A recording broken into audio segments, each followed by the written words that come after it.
पुत्र तो उनके अनेक हैं, क्या श्राद्ध सबको करना पड़ेगा? क्या अच्छी बात पूछी, क्या श्राद्ध सबको करना पड़ेगा या एक ही से हो जाएगा?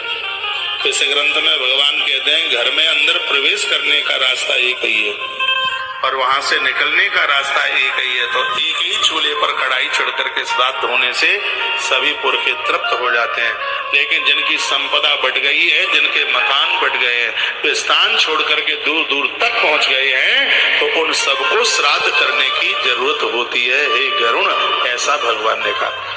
एक प्रचलन चल गया है, कहते हैं या बड़ा वाला श्राद्ध करेगा या छोटा वाला करेगा। वायु पुराण में इसका बड़ा अच्छा जवाब कहा, ये बड़ा छोटा तब तक है जब तक आप ज्वाइंट रह रहे, एक साथ रह रहे। तुम्हारी रसोई पर माता पिता अलग अलग भोजन नहीं, एक ही जगह पर माता पिता का भोजन वहीं से हो रहा है, उन्हें दूसरी जगह नहीं। माता पिता का भोजन बट गया तो समझ लो कि श्राद्ध भी बट गया। तब तक आपके घर में रसोई एक ही चूल्हे पर एक ही घर में बन रही है, तो उस समय एक ही जगह पर श्राद्ध करने से काम चल जाता है, बड़ा चला जाए छोटा चला जाए। लेकिन भगवान स्वयं सूर्यदेव ने कहा है कि भैया ये श्राद्ध करने का अधिकार सबके लिए है। मैंने पूर्व में भी बोला है, पिता की संपत्ति लेने का अधिकार बीच वाले को है, तो माता पिता का श्राद्ध करने का अधिकार बीच वाले को क्यों नहीं है? बीच वाली बहुएं सुन लो, जब सास ससुर की संपदा बीच वालों के लिए, मैं तो कहूंगा संपदा ना मिले तो भी अपनी संस्कृति के साथ में जुड़ते हुए सबको माँ बाबू जी का श्राद्ध करना ही चाहिए। आज तो मैं वहां तक नहीं पहुंच पाया। सनपुत्रान गोधनानी पितामह, इसमें वर्णन किया गया है कि पिता का श्राद्ध करने से पुत्रों की वृद्धि होती है। ये लिख लो, आपके काम आ जाएगा। आज ही तो मैंने बोला है 3 श्राद्ध तो होनी चाहिए, पिता, दादा और परदादा। तो इसमें तीनों का वर्णन किया गया है। पिता ददाति सतपुत्रान, पिताजी का श्राद्ध करने से बढ़िया पुत्र का जन्म होता है, लायक बच्चे घर में पैदा होते हैं। और ये पिता का श्राद्ध करने से संतति बढ़ती है। ये भगवान नारायण की बात को झुठलाया नहीं जा सकता।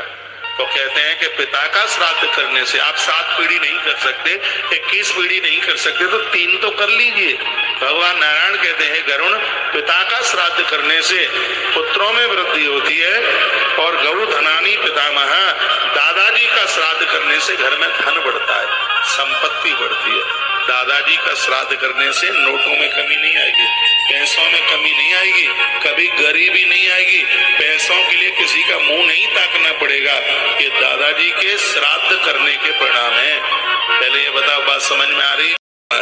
प्रपिता में यानी दादाजी के भी दादाजी बताया गया कि प्रपिता में का श्राद्ध करने से, ओहो कमाल की बात कर दी। कहा कि इनका यदि आपने श्राद्ध कर दिया है तो इसमें 1% भी इसमें जो छिपाने वाली बात नहीं है। भगवान नारायण कहते हैं जिसने तीसरी पीढ़ी तक श्राद्ध किया है, ऐसे लोग धर्म मार्ग का, महाराज धर्म मार्ग पर चलते हुए वो सीधे मेरे धाम के लिए प्रस्थान करते हैं। इस श्राद्ध से जिसने प्रपितामह का श्राद्ध किया, स्पष्ट भगवान कहते हैं उसके परिवार में जन्म लेने वाले लोग कुमार्गी नहीं होते, शराबी पैदा नहीं होते, जुआरी पैदा नहीं होते, और वह धर्म सत्कर्म करने वाली संतान तो कीड़े मकोड़ों को भी हो जाती है।